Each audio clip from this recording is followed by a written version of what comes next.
When you talk to Republicans in the hallway, are they still sounding like the old Republican Party when it comes to China? And Manu, I've been wanting to read this for you because I want to get your take since you are talking to either, I don't know if you call them China hawks still, or former China hawks, or quiet China hawks now in the Republican Party on Capitol Hill. This is from the Washington Post over the weekend.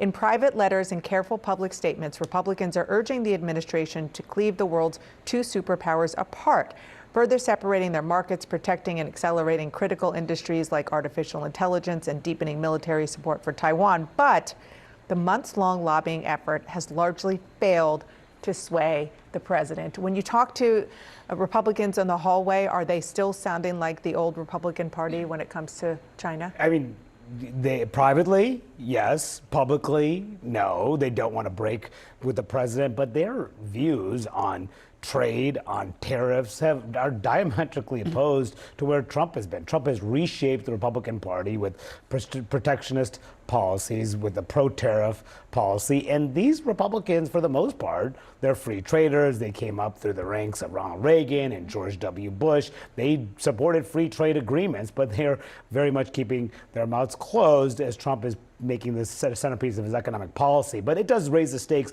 politically for him for this meeting on Thursday, which is arguably the most important meeting of his second term so far, because there's so much desire among people in his party for some level of trade agreements, more trade agreements, particularly with China, because so much is riding on it, including the U.S. economy. Yeah, I mean, there's like China hawk when it comes to national security, which, I mean, TikTok, obviously, the fact that there's going to be a deal, we'll see what it looks like, is one thing.